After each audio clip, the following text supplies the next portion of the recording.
Well, hello and good evening, everybody. Welcome to round 4 of the North American Grand Prix GT2 Championship, coming to you live from the Brno circuit in the Czech Republic.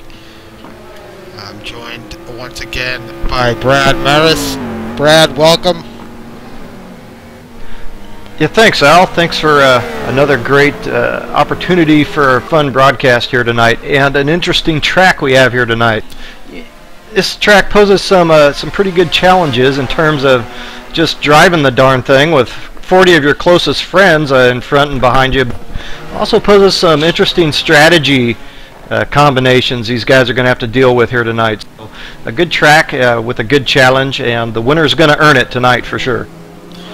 Certainly one of the more technical, if not the most technical circuit will be running this season in GT2. Do you agree? Yes, it is a very technical circuit.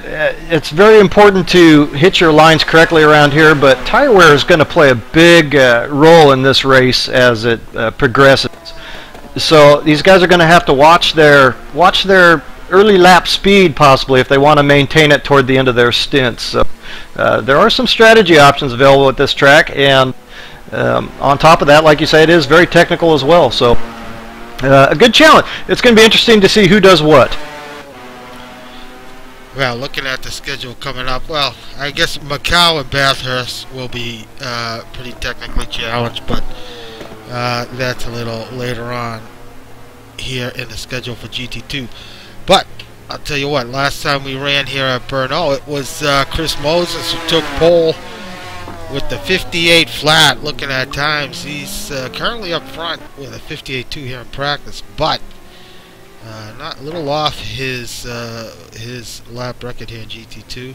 Parsons, Aaron Parsons ended up winning the race here. This is back on Monday, October 10th of 2011. This is the first and only time we run here. David Canavan took third. We'll take a quick look at that track map for you, Brad. If you want to chime in, go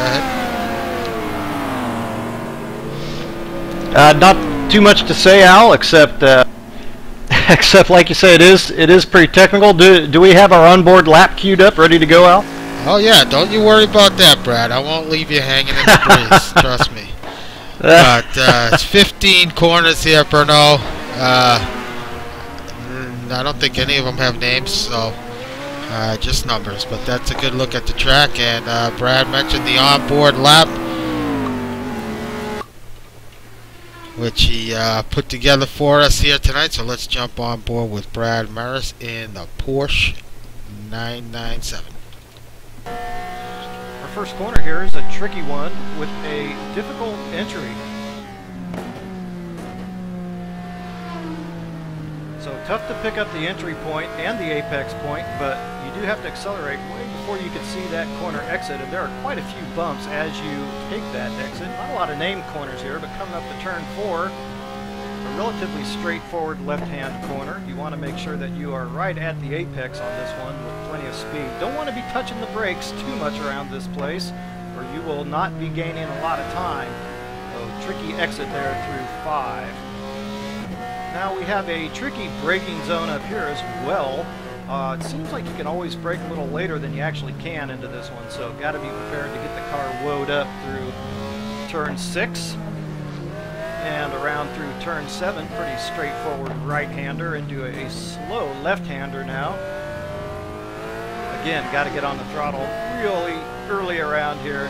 Light braking, light trail braking through here.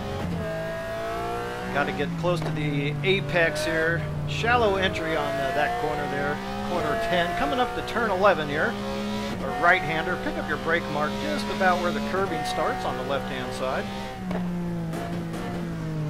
Not too much on the brakes, just feathering the brakes, finding the throttle, picking it up as early as you possibly can.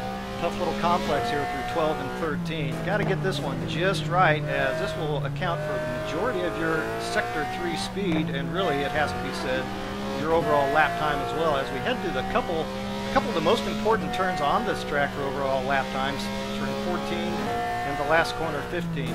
really smooth. Got to get the first part of this one right so you can set up for the second right-hander here. And you want to be on the throttle way, way, way before you can see that corner exit. And that'll take you around the lap here at Brno. Well, there you have it. Great job, Brad, with that onboard. Yeah, and again, it's really about, I say it quite a bit, but it really is about the third sector around this place. You can gain a little bit of time into that turn one complex, that long right-hander, but in general, the guys that are going to have a chance to win this thing are going to be really hooked up in that third sector.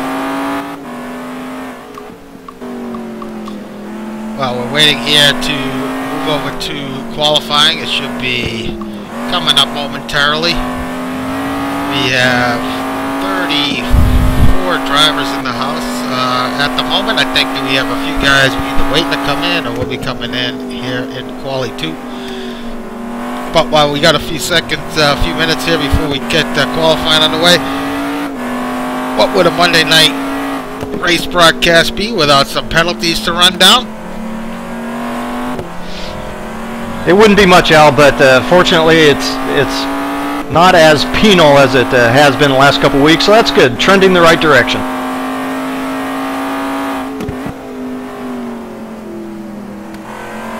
Yeah, I got to give guys a bit of credit there for the tricky conditions, who managed to stay relatively clean for the most part. But let's get underway here. First up here, Jack Ivey. I'm not sure if Jack's even here tonight, so he might have to serve this in his next event. But you see Jack, wet track, slick tires, and well, Jack on his hood roof, I should say, and well, he took a beating there. So Jack very apologetic on the forums after that. You know, that's the first time he's really made a mistake like that, so it was unfortunate. Next up here, Kreshnik Khalili. This is no qual for this incident here. This is one thing we really try to get guys to be aware of, and that is what's going on, especially guys starting further back. You see a lot of smoke. You see a car flying in the air. You don't want to keep your foot to the floor. You want to let up and kind of give yourself a chance to avoid what happened here. So Kreshnik made matters a lot worse by doing what he did, but he's serving a no qual, so hopefully he gets the message. Final penalty here. Marty Uren, this was a submission here by Esteban Palacio. Marty Uren sticking his nose in, really just threw it in there, hoping to make the pass.